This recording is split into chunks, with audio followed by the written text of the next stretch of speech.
Okay, welcome back. WandaVision has concluded. The last time we saw you, you were halfway through, and we did kind of a halfway through review and discussion and predictions and stuff. Yeah. Some of those predictions were right. Some were definitely not right. The second half of the season definitely went in a different direction. A lot happens. So we're going to break that stuff down and give our overall thoughts and kind of give a review. And then we're going to go over what we got right in the last video, because there were some pretty good predictions we had in there. And then at the end, we will give you each of our full rankings of all 9 episodes of WandaVision. So stick around for that. Okay, so, Cornyn, now that you have seen the entire thing, what do you think of WandaVision? I think it's a very enjoyable series. I think it's very interesting and very cool.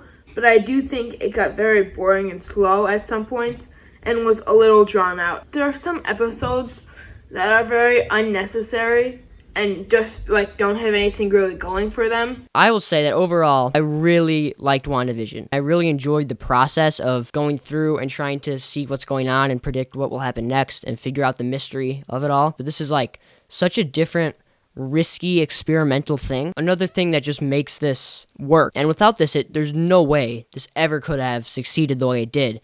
It's the performances by the leads in the show. If they're not as good as they are, I don't think this works as well as it does. Definitely. I definitely agree. Even some of the side neighbors, they all did a very good job. For me, I don't really watch sitcoms, so a lot of these eras I wasn't very familiar with, but the way they touched on them still felt very like they were staying true to all these eras for me. I love sitcoms. These episodes that match up very closely to the Dick Van Dyke Show, they kind of pay homage to that, while also at the same time not being the exact same thing. And they're taking all the most prominent sitcoms from those eras and they're putting them all together in a way where you can easily identify certain pieces of this as this sitcom, but they put them all together so it doesn't feel like they're clearly copying one show. Yeah. When you have a show like this that is pretty much solely based around mystery and intrigue on what's going on, you are going to disappoint in your answers sometimes. And I think they did have some obvious answers here. You could say obvious answers. But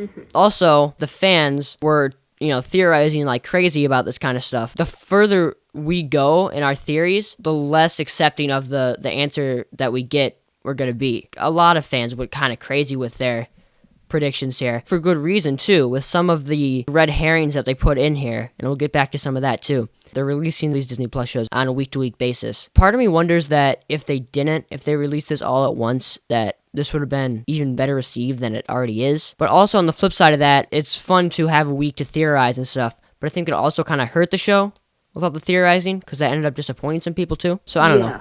There's kind of a... Yeah, I think you're right with that. I think I would prefer it just being released at once, but also it's not very cinematic that way. I feel a lot of the payoffs wouldn't be as good. Even compare shows to like The Mandalorian, which released weekly, and now to WandaVision. Compared to Stranger Things, the hype for WandaVision has lasted 2 months, and I think it'll continue on for a little while. Unlike Stranger Things, where I think the hype for that, which is it's all released at once, I think the hype's probably only a week or 2. Yeah, exactly. I do want to touch on a little more specifically. I think they did some damage to themselves with the whole Fox Universe Quicksilver thing. Yeah. Like I said, a little bit of it is the fans' not fault, but fans were speculating and theorizing a lot. You can't not expect them to make those connections when you have something like that. You knew people were going to immediately think, we are bringing the X-Men universe into the MCU.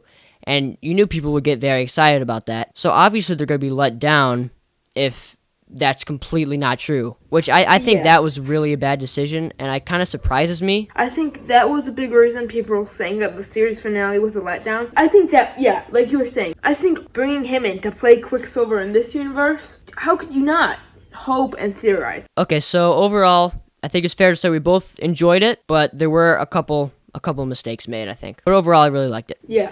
Let's move on. So we made a video after episode 5, and we made a lot of predictions. We went a little crazy with the multiverse theories and stuff, but we did get a few things right. At the end of episode 5, they were kind of framing everything up to be Wanda's the one doing this, she's the sole villain here. And we both predicted that she wasn't the only one involved. We knew that there was something different with Agnes, and you totally got it perfectly by predicting that she was Agatha Harkness. I think Agnes is based off the comic character Agatha Harkness. Yeah, I did. I pretty well predicted how it would end. They didn't make it clear at the end that she was leaving with any sort of like evil intent to be the villain in Multiverse of Madness, except for the post-credit scene where she kind of looked like maybe. She just looked evil. I don't think she's going to be like a big villain, but I do think that she'll come out of this a hero seeking revenge. That kind of leads us into predictions and some questions going into Phase 4 from this. First thing is the White Vision at the end, last episode. Yeah, what happened to him? I feel like they could be leaving the door open to bring Vision back. Oh, yeah. They never really expanded on how there are witches and what that means. Are those witches that they showed like the early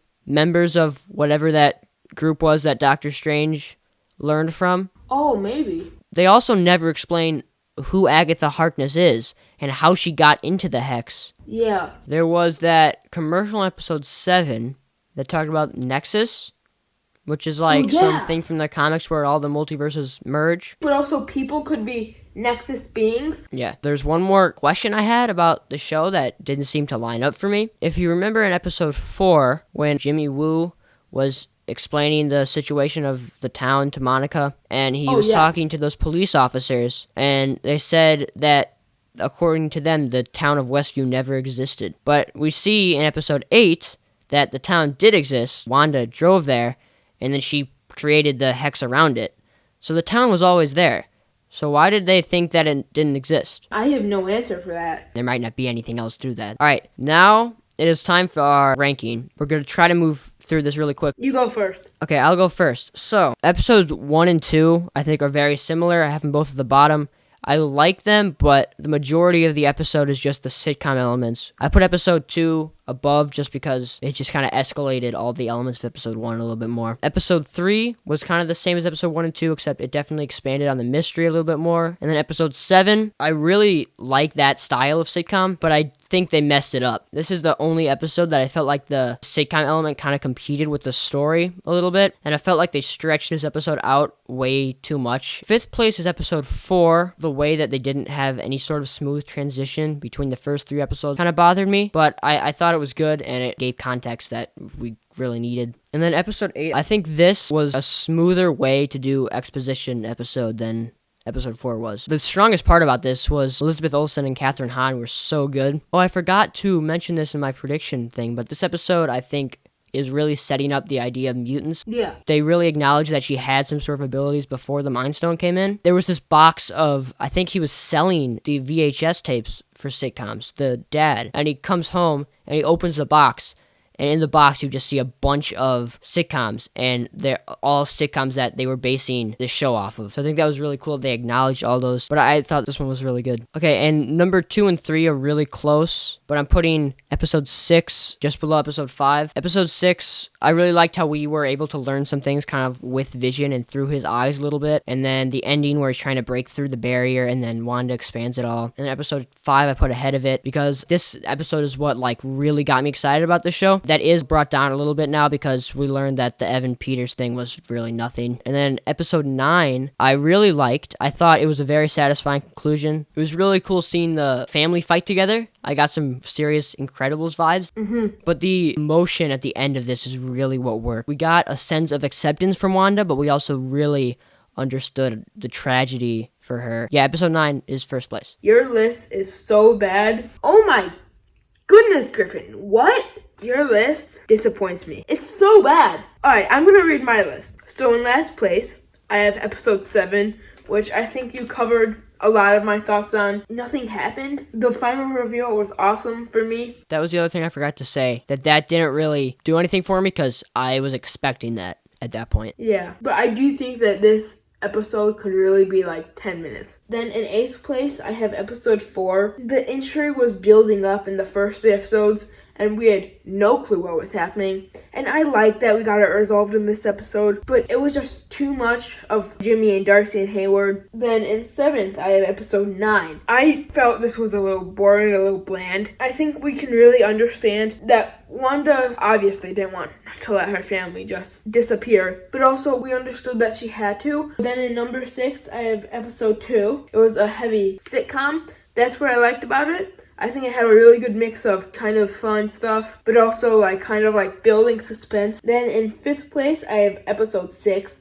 the Halloween episode. I really like Vision's part in this, but then what Wanda was doing with Pietro and the kids was very whatever. Now in 4th place, I have episode 5. It was another one of just setup, I guess. Oh yeah, the Pietro reveal. At the time it was really cool, now it's not. In 3rd place is episode 3. It was kind of just a fun, entertaining episode. This is just one of those episodes that I can't really give you a good reason why it's this high, I just like it. In 2nd place, it's episode 1. Like I said, and I keep bringing up, I really like sitcoms, especially ones from those older eras. To me, this was just a good episode of a sitcom, but also it kind of had some WandaVision suspense. 1st place, I have episode 8. I love it so insanely much. I love the emotions we felt with Wanda getting her parents blown up, and that moment where she looks into the Mind Stone and sees herself as the Scarlet Witch. That is the coolest Marvel moment. Wow, our list pretty much could not possibly be more different. Anyway, this video is so long now, so it's gonna be a nightmare to edit. What am I at? 48 minutes on my recorder right now. So that's it. We both enjoyed the show overall, for sure. And definitely. We have Falcon and the Winter Soldier coming up soon, right? In 2 weeks, the 19th, I want to say. I guess we'll make a video halfway through that too. All right, thanks for watching. See you next time. Bye. Bye.